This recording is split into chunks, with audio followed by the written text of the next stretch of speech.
Tonight, several breaking stories as we come on the air just moments ago. The Alabama governor signing the bill, the debate over abortion rights, suddenly front and center in this country. Alabama passing the nation's most restrictive abortion law, effectively banning abortion. The only exception, the mother's life. Doctors would face 99 years in prison. Will this end up at the Supreme Court, challenging Roe versus Wade? Also developing as we come on tonight, the helicopter crash here in New York City, crashing into the Hudson River. The dramatic pictures coming in, the chopper going down after refueling, set to pick up passengers. Tonight, news on the pilot coming in and what caused this. And it comes after last year's deadly crash in the East River. The alarming scene playing out today, the HighRise Rescue, at least 50 stories up. Workers trapped in the air, swinging violently, and you will see the rescue as it plays out. Tonight, breaking news coming in at this hour, the stunning story of survival. The 22-month-old missing since Sunday, tonight found alive in the woods. The secret recording now revealed pilots telling Boeing they were concerned about the new 737 MAX jets, warning Boeing after that first crash and before the second crash. And you will hear what those pilots said. Your health tonight, your memory, and we have new guidelines here from the World Health Organization. How best to stave off dementia. And he's back tonight after that heart procedure, the video coming in from Jagger. What he's trying to prove, and he does. This is ABC World News Tonight with David Muir. Good evening, and it's great to have you with us here on a very busy Wednesday night. And we begin tonight with the breaking news just moments ago. Alabama Governor Kay Ivey, a short time ago, signing the most restrictive abortion law in the nation, essentially making abortion a crime. The bill passing after a contentious debate in the state legislature. Under the law, doctors could now face 99 years in prison for performing an abortion. And tonight, supporters of the law in that state have made it clear they hope the legal fight that will now come after the governor signed this bill tonight will take the debate right to the Supreme Court to challenge Roe versus Wade. ABC's Steve Osunsami leads us off with the breaking news from Alabama. What do we do? Alabama Governor Kay Ivey ignored the protests and took her pen to paper late this evening, signing this bill into law that effectively outlaws abortion statewide. All human life is precious. Providing an abortion would become a crime, even if the pregnancy was caused by rape or incest. The only allowed exception if the mother's life is in danger. And doctors performing abortions could be sentenced to 99 years in prison. This was decided by mostly men, about 85% of state lawmakers. The debate was intense, and faith weighed heavily. Why are you, man? Why are you putting yourself in God's shoes? What I think is that when God creates that life, that miracle of life inside the woman's womb, that it's not our place as humans to extinguish that life. That's what I believe. Dr. Yashika Robinson works at one of the state's 3 remaining clinics, and she's frightened. Women will have limited options when it comes to how they handle pregnancies. Basically, their only option is going to be to continue a pregnancy. Mia Raven works full-time at a clinic less than a mile from Alabama's capital. Last year, doctors here performed more than 1,500 abortions. It's the only provider between Tampa, Florida, and Jackson, Mississippi. We are always here for our patients, and we will continue to be here for our patients. Even if it means going to jail. I don't think we'll get to that point, actually. Supporters of the bill are crystal clear about their endgame, getting the issue before the U.S. Supreme Court, hoping there are finally enough justices willing to outlaw abortion. My goal with this bill, and I think all of our goal, is to have Roe versus Wade turned over. The president promised as much during his campaign. That'll happen automatically, in my opinion. Tonight, and Steve, the governor signing that bill into law just before we came on the air tonight. But as I understand it, it won't go into effect for 6 months, and I suspect the legal challenges will be almost immediate. David, at one of the clinics we were at today, they told us that they had their lawsuits prepped for the very minute the governor signed this bill into law. They are preparing for a long fight and say this is every day for them in Alabama. David. Steve Osunsami leading us off tonight with the breaking headlines. Steve, thank you. We're going to move on to the other major story tonight, a terrifying sight on the Hudson River here in New York City today, a helicopter crashing into the river. It happened just after taking off, after refueling, preparing to pick up passengers, instead spinning out of control, losing altitude and crashing into the Hudson, ending up upside down. The pilot was the only one on board, escaping with his life. Tonight, how he was rescued. ABC's Eva Pilgrim is along the Hudson tonight. A near brush with death, a helicopter pilot escaping after this terrifying crash in New York City. Watch as the chopper spins right into the Hudson River. Helicopter just crashed. It had taken off shortly after refueling to go pick up passengers when something went wrong. We were looking out on the water, and then all of a sudden we saw this splash. And we looked out, and there was a helicopter. Authorities say the chopper lost altitude. It crash landed into the water approximately 150 feet from the helipad. The helicopter's flotation devices deployed, but with the blades cutting through the water, the chopper flipped over. We see the helicopter, and at first maybe I thought it was a stunt because it was starting to wobble a little bit, and then it started to become a little bit more suspicious, and the next thing you know, it disappeared. On board, the 34-year-old pilot was able to escape, standing on one of those flotation devices until a passing ferry boat picked him up.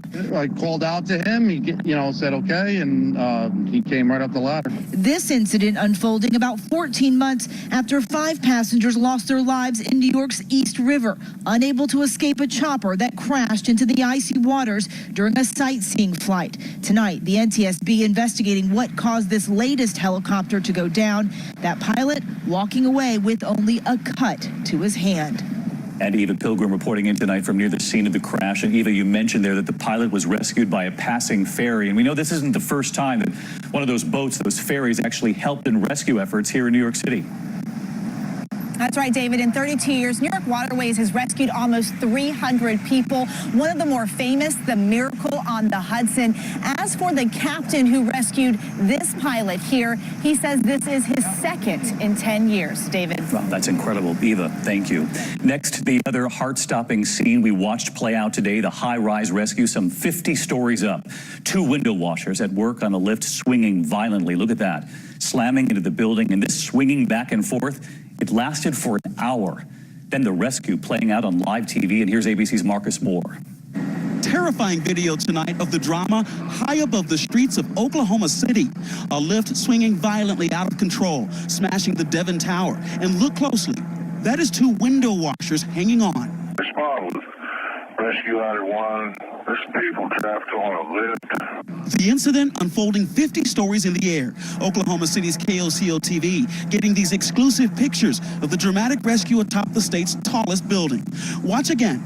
You can see the lift as it pummels the building, twisting metal, glass, plummeting 800 feet to the ground. They were on a ride that no one would want to experience. Videos from the ground showing the desperate rescue effort to save those 2 men. A team of firefighters manages to throw a rope to the workers to finally stabilize the lift, bringing an end to that horrific ride. In that situation, to have the composure to catch a rope bag, to secure it while swinging is amazing. And David, this went on for nearly an hour. Both of these men are unhurt, and tonight, officials believe strong winds may have played a role in what happened. David? All right, Marcus, our thanks to you as well. And we turn next here tonight to the bombshell audio recording involving pilots actually warning Boeing, confronting the company about problems with its 737 MAX jets. The warnings came after the first crash, but before the second one. ABC senior transportation correspondent David Curley tonight with the audio. We're hearing tonight the heated conversation just weeks after this first 737 MAX crash in Indonesia. We flat out deserve to know what is on our airplanes. I don't disagree. Union reps for American airline pilots in a tense November meeting with Boeing's top engineer about that new flight control system in the MAX. These guys didn't even know the damn system was on the airplane, nor did anybody else. It's called MCAS and can force the nodes down repeatedly. The pilots pressing for action, Boeing replying it was starting work on a software fix. And the worst thing that can ever happen is a tragedy like this, and the even worse thing would be another one. Another one did happen a little more than 3 months later in Ethiopia. In both crashes, nearly 350 killed. With hundreds of MAX jets still grounded, members of Congress demanded to know today, how did the FAA approve the system? Did it let Boeing drive the process? It wasn't even in the manual that this automated system existed. Wasn't in the manual. How can you have a system, critical safety system certified? Our risk-based, data-driven systems approach has led to the U.S.'s safest system in history and in the world. So let's bring in David Curley with us live tonight at Reagan Airport. David, you've been following this all along, and we know there's a software fix from Boeing to fix this problem. It's coming, but it still hasn't been approved? Not yet. In fact, the FAA administrator says he expects Boeing to submit that fix in the coming week, but he says it will not be approved until the FAA is certain that the MAX is safe. Boeing says it's working with regulators and customers around the world to get the 737 back in the air. David Curley on this again tonight. David, thank you. Meantime, the other crash we have been reporting on here this week, that deadly midair collision over Alaska. The death toll now rising to 6 after the bodies of 2 missing passengers were found. ABC's Will Carr tonight traveling to the remote spot where those planes came down. He's on the scene tonight. Tonight, we got an up-close look at the wreckage from that devastating plane collision over the Alaskan wilderness. The first plane is still in the water along the rugged shoreline. The floats are upside down and jutting out. An NTSB GO team flew in by helicopter this afternoon while we were there. They're now trying to figure out why the 2 float planes converged in midair at 3,200 feet. The crash killed 6 people, including Randy Sullivan, a pilot. 10 others swam to shore while rescuers raced to the scene. So we just kind of went the channel back and forth, zigzagging around, trying to look for anybody that would be trying to survive out there. All of the passengers were traveling on a popular cruise. They were out for an adventure when something went tragically wrong. Tonight, 1 plane is still in the water. The second one is on that barge under that blue tarp. The NTSB is on the scene, and they're hoping to have some answers in the coming weeks. David. Will Carr reporting in from Alaska. Will, thank you. Next tonight, amid escalating tensions with Iran, the U.S. State Department is ordering all non-emergency workers out of the U.S. Embassy in Iraq because of what the Trump administration considers an imminent threat from Iran or its proxies. But tonight, senators on both sides of the aisle are now demanding to know, what is this new threat? In fact, a British general has said he does not believe that there's a new threat in Iraq. Here's ABC's Chief Global Affairs Correspondent Martha Raddatz now. The U.S. Embassy in Baghdad is one of the largest and most secure in the world, with thousands of employees. But tonight, all non-essential personnel are being ordered out. A U.S. official saying there is an imminent threat by Iranian-backed proxies. But the administration is providing no specifics, and even the president's supporters are frustrated.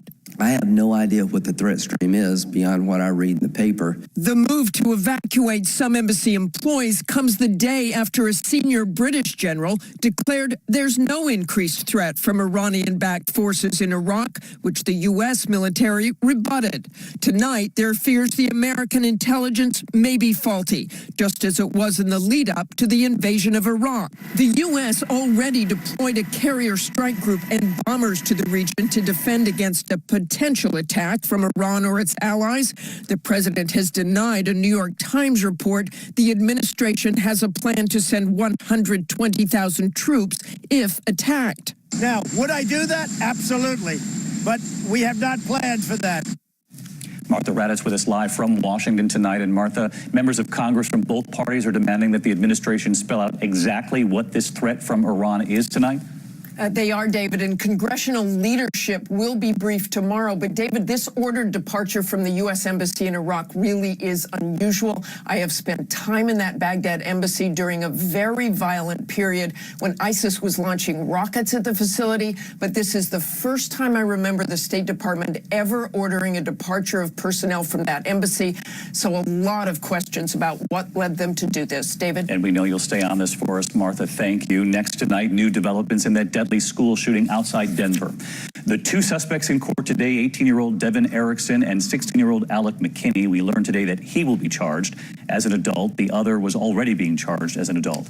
It comes as hundreds today celebrated that hero student, Kendrick Castillo, who died tackling one of the gunmen just days before he was to graduate.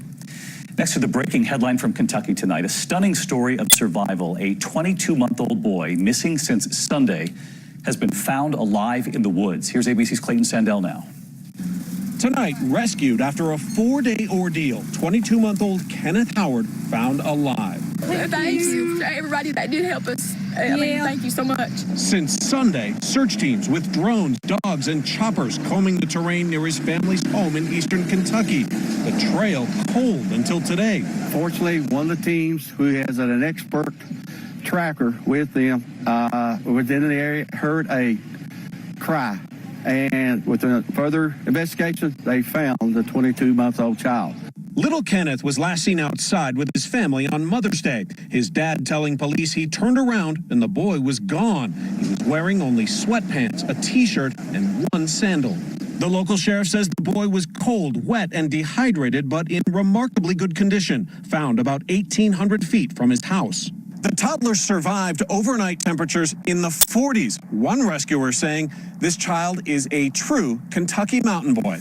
David? It is great news tonight, Clayton. Thank you. And next this evening to Wisconsin, to the 13-year-old girl, Jamie Kloss, who has now been honored for her courage. It was a rare public appearance today, the State Assembly recognizing her as a hometown hero for braving 88 days in captivity, at times trapped under a bed with no food, no water, before she escaped and ran for help. Next tonight, here to the case-making national headlines, a young man is under arrest outside Chicago tonight, charged with killing his own mother with a bat. He says he thought she was an intruder. Here's ABC's Lindsay Davis. 21-year-old Thomas Somerville faces second-degree murder charges tonight for killing his mother.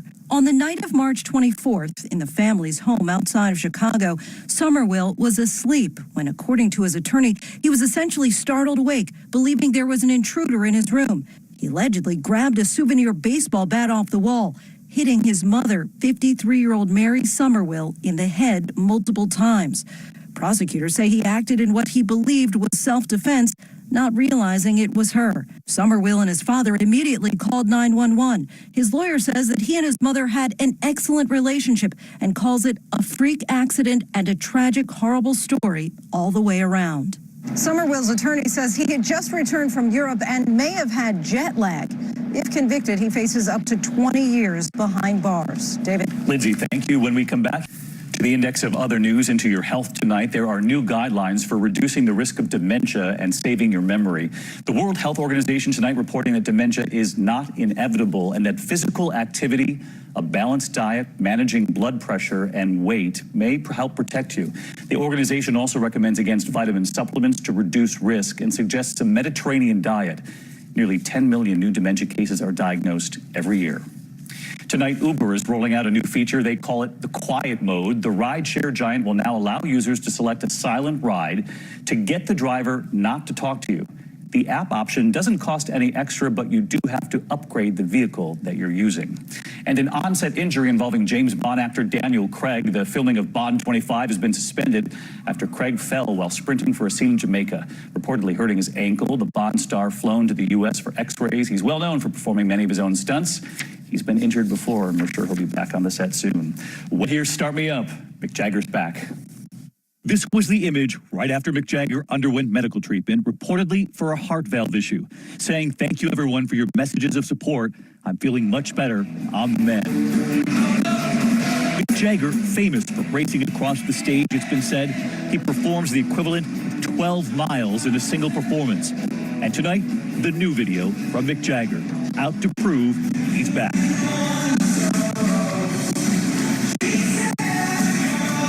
75 years young, singing and moving in that studio. The rock legend tweeting the video out today, just 6 weeks after his treatment. Tonight, Mick Jagger, perhaps signaling, "Start me up."